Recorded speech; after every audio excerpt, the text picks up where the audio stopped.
We have met the enemy, and he is us.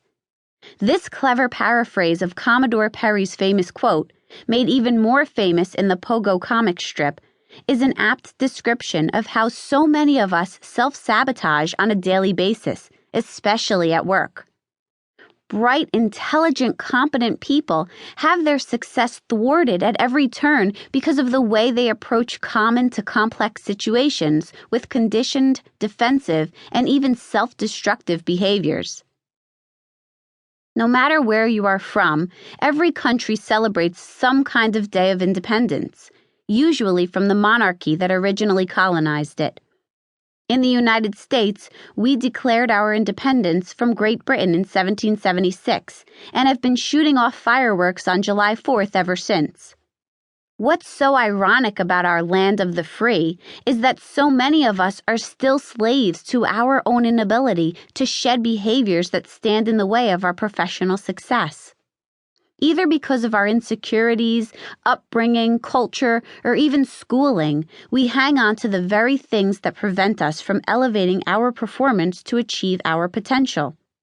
Your ultimate success plan will help you recognize the familiar pitfalls that we are all victim to, expose them for what they are, how they hold you back, and declare the benefits you will reap once you declare your independence.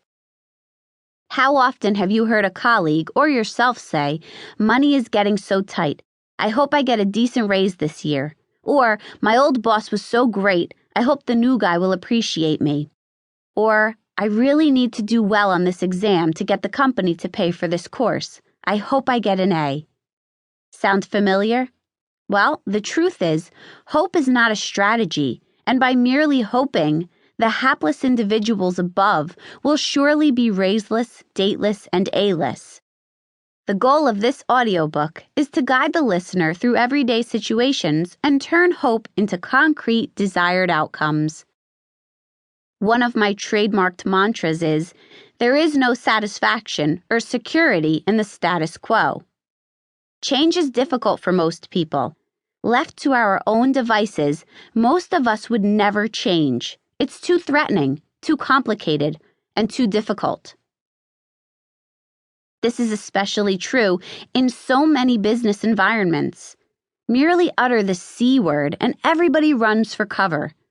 However, rarely, over the course of one's professional life, do things stay the same. Yet, we still employ the safe, tired methodologies to deal with the issues that come our way, which is usually either do nothing and hope things turn out well, or react defensively, neither of which is good.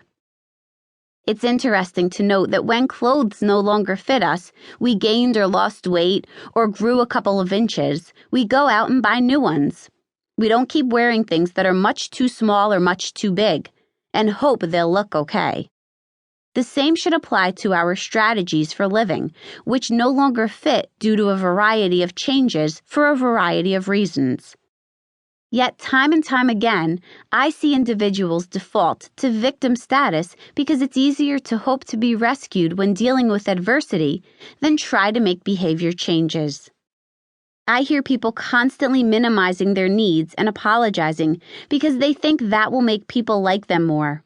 I witness endless passive-aggressive behavior to motivate because so many are afraid to be transparent and demand what is needed for a specific purpose.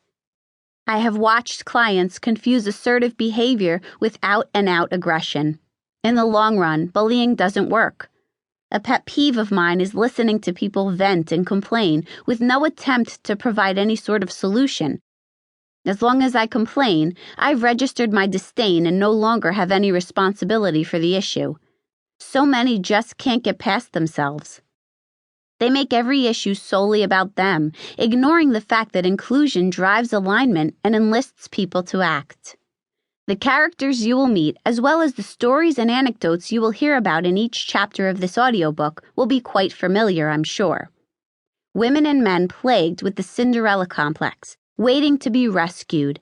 The insecure who trade in their core identity to get others to like them more. The perennial complainers who merely want to vent, not solve.